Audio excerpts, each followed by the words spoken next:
My parents cut me off when I refused to quit college and pay for my siblings, so I vanished, and now they begged, but I gave them what they deserved. It's been that way since we were kids, but for some reason, I never expected them to just cut me off like that. I mean, who disowns their own kid just because they want to stay in college? But here we are. Let me break this down.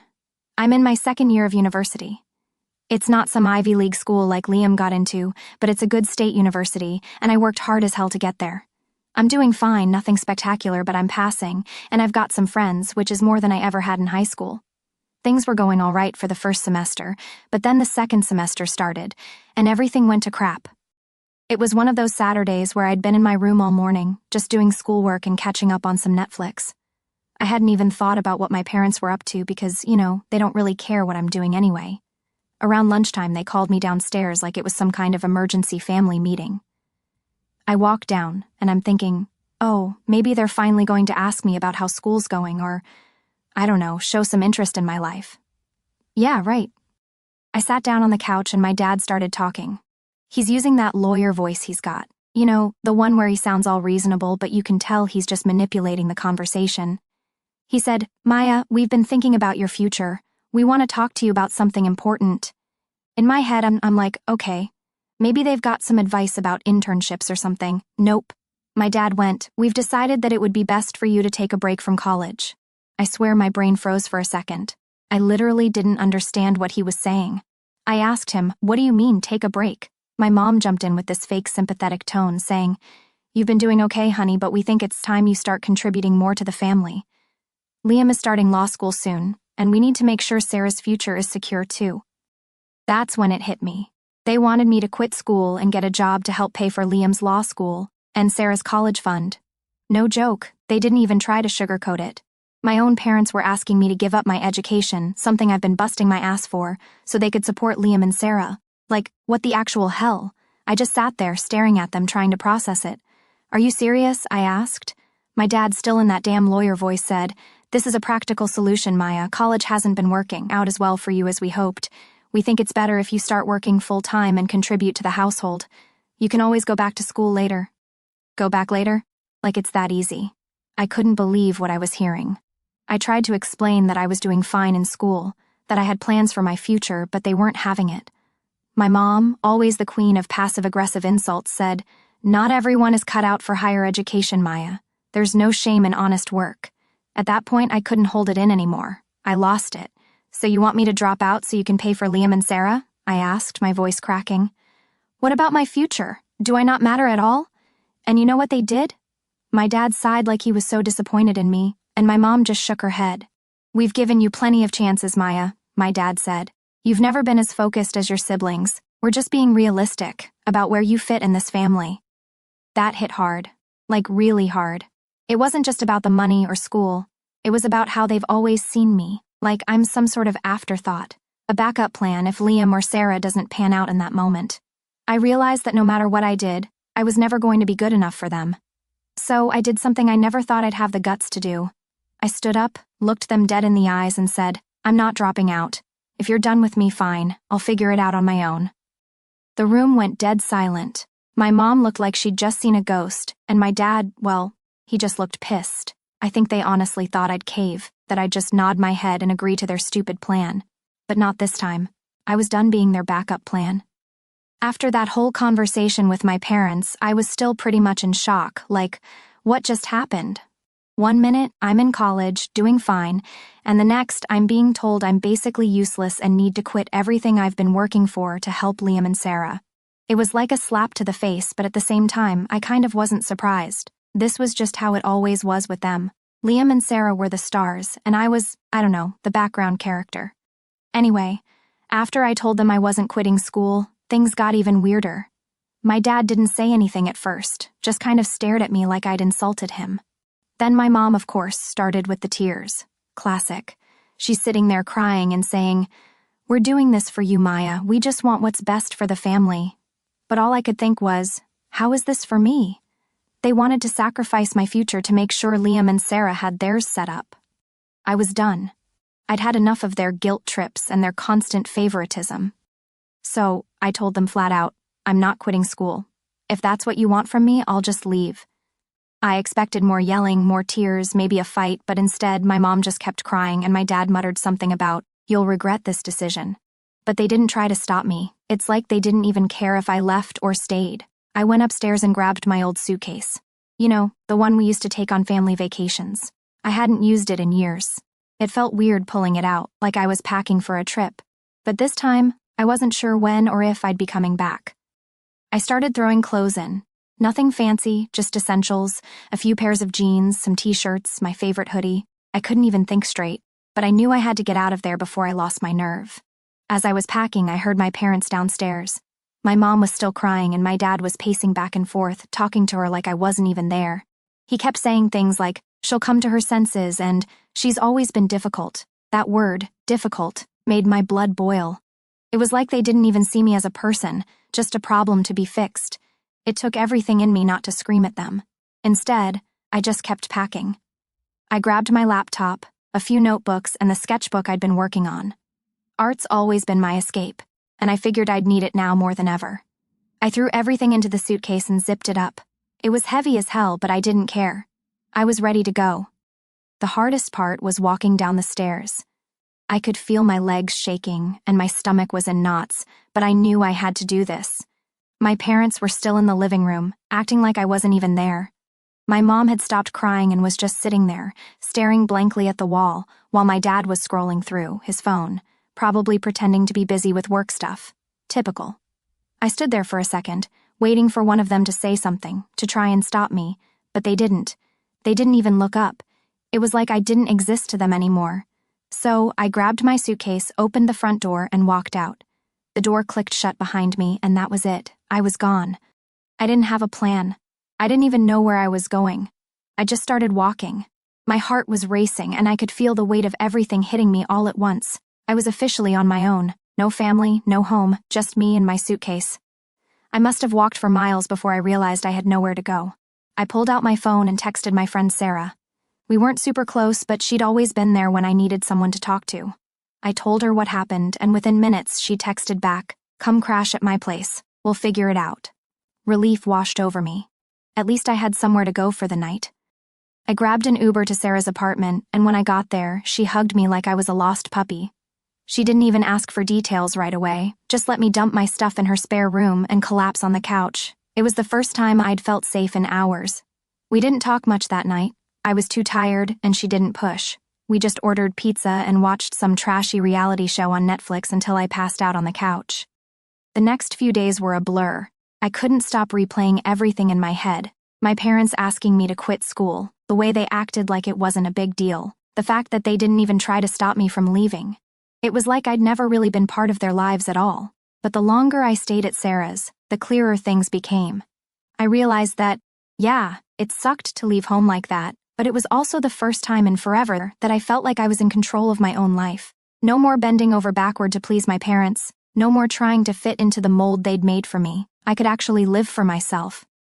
I spent the next week figuring things out. I called my academic advisor, explained the situation, and she was amazing. She helped me apply for more financial aid and even got me into on-campus housing. I was going to be okay. It was weirdly freeing to realize that I didn't need my parents' approval anymore. I was doing this on my own. One of the hardest parts, though, was when my parents texted me. It wasn't an apology, not even close. It was more like guilt tripping, saying things like, "We hope you're okay," and "You should come home and we can talk." Yeah, right. They didn't care if I was okay. They just didn't want to look bad in front of the rest of the family. I ignored the texts and focused on getting my life back together. I also reached out to my Aunt Sarah, my mom's sister. She's the black sheep of the family, an artist who never really fit in with my parents' perfect vision of what success looks like. When I told her what happened, she was furious. "They did what?" she yelled over the phone. She offered to help me out financially until I could get back on my feet and even said I could stay with her during breaks if I needed to. It was the first time in days that I didn't feel completely alone. By the end of that week, I'd moved into my dorm, and I was starting to feel like maybe, just maybe, I'd be okay. I was scared as hell, don't get me wrong, but there was also this weird sense of freedom. For the first time in my life, I wasn't living under my parents' shadow. I could finally breathe. I've been living in my dorm for a while now, just trying to get used to everything. Honestly, it felt strange at first. I'd go to class, come back to my tiny room, and just sit there sometimes. No yelling parents, no guilt trips, just silence. It was a weird feeling, but at the same time, I was getting used to it.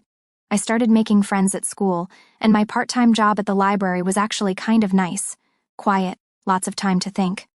Anyway, one day out of nowhere, I got a text from Liam. Yeah, that Liam, the golden boy who could do no wrong.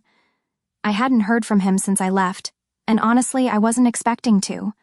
I figured he'd side with my parents like always, pretend like nothing was wrong, and keep being the perfect son.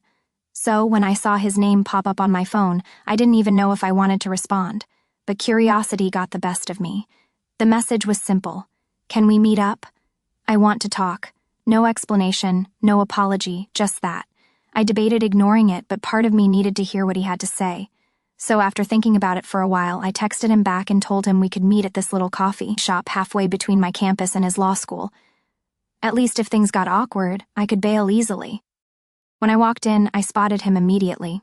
He looked different, like not his usual polished, perfect self. His hair was kind of messy, and his clothes weren't as sharp as they usually were. He even looked a little tired for a second. I almost didn't recognize him. This wasn't the Liam I grew up with, the guy who always had everything together. It kind of threw me off.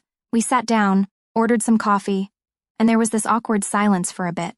I wasn't sure what to say, and I could tell he was struggling too. Finally, he broke the ice. I'm sorry, he said, just like that. No build-up, no excuses, just an apology. I raised an eyebrow. For what exactly? I asked, trying to keep my voice steady. I wasn't about to let him off the hook that easily. For everything, I guess, he continued, looking down at his coffee. For not saying anything when you left, for not sticking up for you all these years.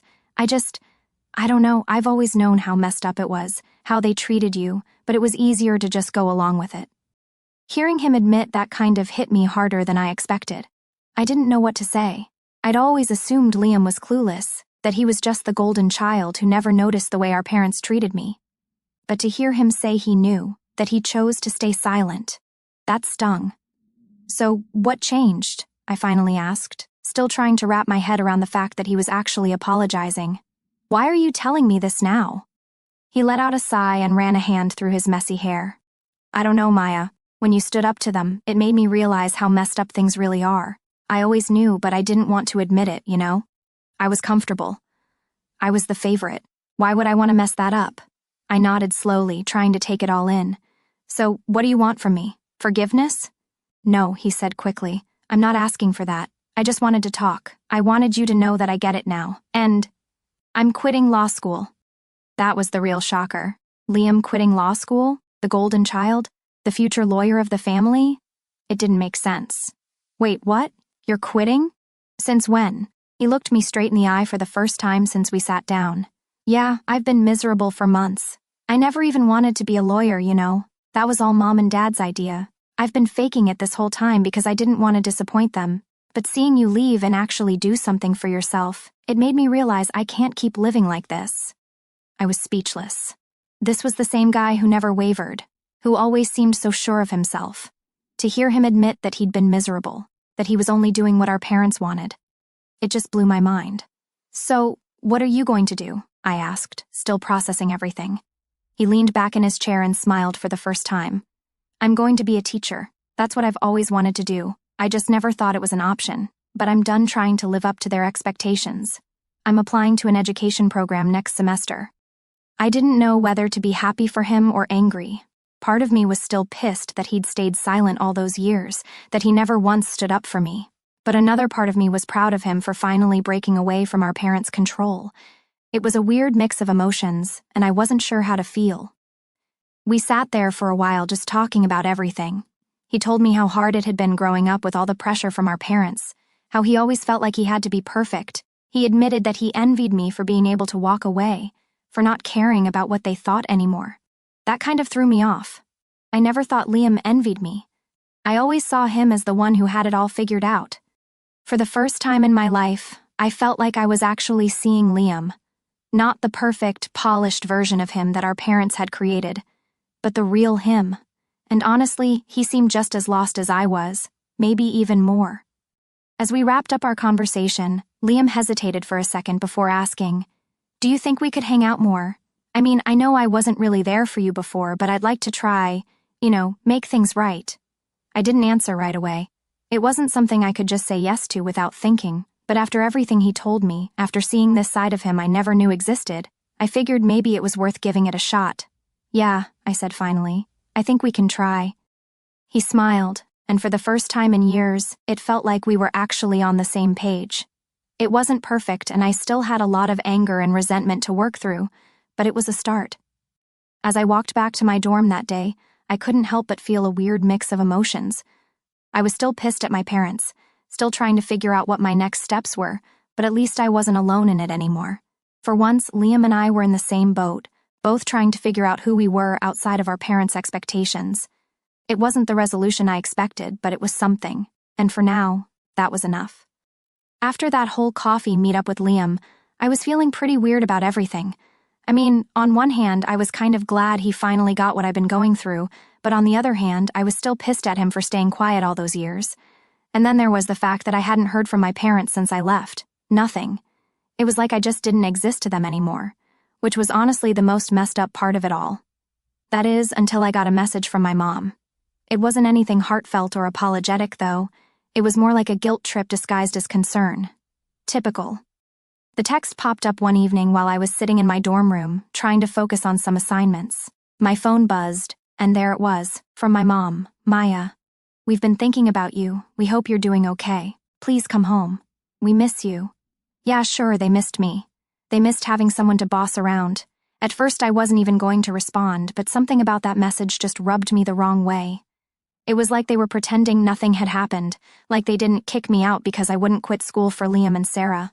I sat there, staring at my phone, debating whether to even bother replying. But then, before I knew it, my fingers were typing, "You guys miss me? Really? You didn't seem to care when you asked me to drop out and pay for Liam and Sarah's future. What's changed now?" I sent it before I could second-guess myself. There was no way I was letting them get away with acting like the past few months didn't happen. I wasn't going to just crawl back and pretend like everything was fine because it wasn't. About an hour later, my phone buzzed again. This time it was a longer message. My dad had jumped in, of course. He wrote, "Maya, that's not fair. We were trying to make the best decision for the family. We've always done what we thought was right for all of you, and sometimes that means making hard choices. But you've always been part of this family. It's not too late to come back and talk." I couldn't believe what I was reading. Hard choices for the family? What about me? It wasn't like I was asking for anything special, just a chance to have my own future. But here they were, making it sound like I was the one being unreasonable.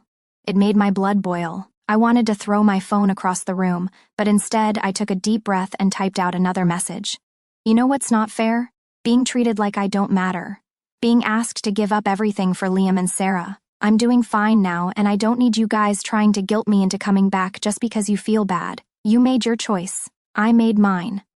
It took a few minutes, but my dad responded again, and this time, he didn't hold back. "You're being selfish, Maya. We raised you, gave you everything you needed, and this is how you repay us? By abandoning your family when things get tough? I expected better from you, but I guess you've always been difficult." There it was again, difficult. That word they've always used to describe me when I didn't fit into their perfect little plans. Like, sorry I wasn't the star athlete or the beauty pageant winner or whatever they wanted me to be. I was done with that word, done with their guilt trips. I didn't reply. I couldn't. I didn't have the energy to argue with them anymore. The next few days were quiet. I didn't hear from them again, and honestly, I was relieved.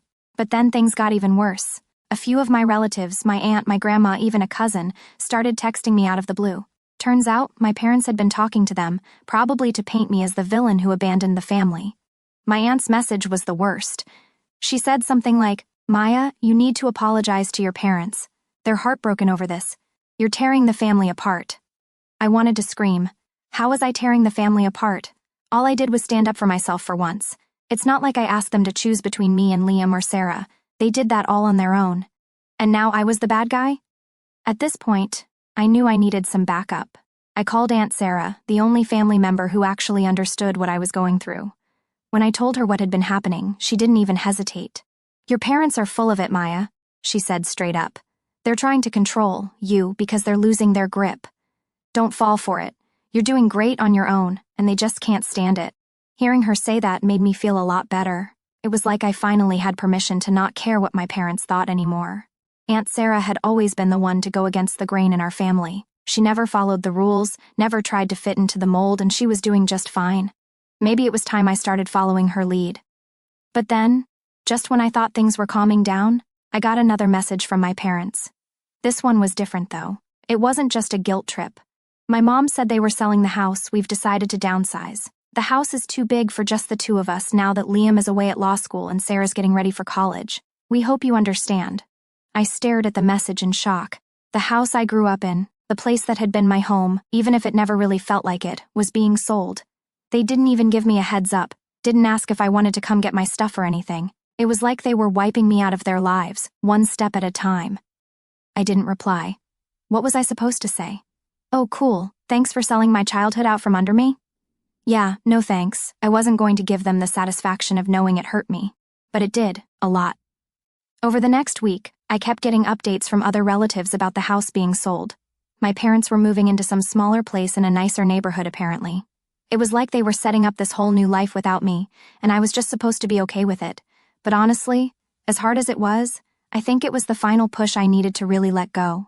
The house, the family, the whole messed up dynamic. It was all behind me now. They'd made their choice and I'd made mine. There was no going back. By the end of that week, I blocked their numbers. I didn't want to hear from them anymore. I didn't need their guilt trips or their constant reminders that I was never going to be good enough for them. For the first time in my life, I was truly free. It was scary as hell, but it also felt kind of amazing. After I blocked my parents' numbers, things got kind of quiet. For the first time in what felt like forever, there was no constant barrage of guilt trips or messages from relatives trying to talk some sense into me. It was just peaceful. At first, I didn't know what to do with that quiet. It felt weird, like something was missing.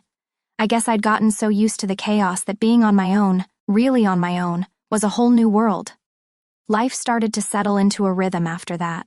My classes were going well, and I'd gotten the hang of balancing work and school. The library job turned out to be a lifesaver, not just for the paycheck, but for the quiet space to clear my head. I wasn't constantly stressed about what my parents thought of me or trying to live up to their expectations. I was just living. But then, out of nowhere, I got another message. This time, it wasn't from my parents or some random relative. It was from Sarah. Yeah, my little sister who had basically been the perfect princess her whole life. The one who always got the best of everything, from mom's constant attention to the nicest birthday parties. We hadn't really talked since I left, so seeing her name pop up on my phone was a surprise. Her message was simple. Hey, can we talk? I wasn't sure what to make of it. I mean, Sarah had never been mean to me or anything, but she never really stuck up for me either. She was just kind of there, doing her own thing, living in her bubble. So why now? Why did she suddenly want to talk? I debated ignoring it, but after staring at the message for a few minutes, I decided to reply, sure, what's up? We ended up setting a time to talk later that night. I wasn't sure what to expect, and to be honest, I was kind of nervous. What if she was just calling to guilt me too? Or worse, what if she was mad at me for leaving? When I picked up the phone, Sarah's voice was quiet. Not the bubbly, happy tone I was used to hearing from her. She sounded different. Right off the bat, she apologized. I'm sorry, Maya, she said. I didn't really get it before, about you, about what you've been dealing with. That threw me off. I wasn't expecting her to say something like that. What do you mean? I asked, trying to keep my guard up, just in case. Sarah sighed, and I could hear her shifting around on the other end of the phone, like she was struggling to find the right words. Mom and Dad have been talking a lot about you since you left, she explained. But I've been thinking about everything too, and I realize they've been kind of awful to you. Like I always knew things were different for you, but I didn't really see it, you know? I didn't know what to say. Part of me wanted to be mad at her for not realizing it sooner, but another part of me just felt sad. Sad that she was only just now seeing how messed up things had been. Yeah, it's been pretty rough, I finally said, trying to keep my voice calm. Sarah kept talking, and for the first time she opened up about her own struggles. She talked about the pressure Mom put on her to always be perfect, how every little thing she did had to be the best, or it wasn't good enough. It was like she was trapped in this constant competition, always trying to live up to Mom's impossible standards. It wasn't the same as what I'd gone through, but I could tell it was weighing on her in a way I hadn't seen before. I've been so scared of disappointing them, Sarah admitted. Like if I mess up even once, it'll all fall apart. but seeing you leave and stand up for yourself, it made me realize I don't want to live like that either. I don't want to be perfect all the time. I wasn't sure how to feel. On one hand, I was glad Sarah was finally starting to see things clearly. On the other, I was still carrying a lot of anger and hurt from how I'd been treated for so long. But I couldn't just push her away. She was reaching out in a way that felt real, and I knew how hard it was to break away from the pressure our parents put on us. I get it, I told her. It's tough to stand up to them, but you've got to do what's right for you. You can't keep living for them. We talked for a long time that night, and by the end of it, something had shifted between us. It wasn't perfect, and I still had my guard up. But for the first time, I felt like I had a real connection with Sarah. Not the picture-perfect sister she always tried to be, but the real Sarah, the one who was struggling just like I had been. After that conversation, things started to change even more. Sarah and I kept in touch, talking every few days, just checking in on each other. She was still figuring things out, but I could tell she was trying to take control of her own life, not just live the one our parents wanted for her. And in a weird way, I felt proud of her. She was starting to stand up for herself, and that took guts. Meanwhile, I was finally feeling like I was building a life that was mine. I joined a student group for people with toxic family backgrounds, and it was nice to have people to talk to who understood what I was going through. I wasn't the only one dealing with messed up family dynamics, and that made me feel less alone. One day, out of the blue, I got an email from the University Counseling Center. They'd heard about the support group I was part of, and wanted me to help develop a peer support program for other students dealing with similar issues. It was a paid position, and it felt like everything I'd been through was finally being put to good use. I could actually help other people who were struggling, and that felt huge. I started working on ideas for the program, drawing from my own experiences and the stories I'd heard from others in the group. It was like all the crap I'd dealt with, my parents, the guilt trips, the pressure, was finally turning into something positive, something that could actually make a difference. And as I sat there sketching out plans for the program, I realized something. I didn't need my parents' approval anymore. I didn't need them to see me, to validate me, or to tell me I was doing a good job. I had built my own life, and for the first time I felt like I was in control of it. Sure, there were still tough days where I missed the idea of having a normal family, where I wished things could have been different. But I was okay with that. I was learning how to be okay with myself, and that was something my parents could never take away from me.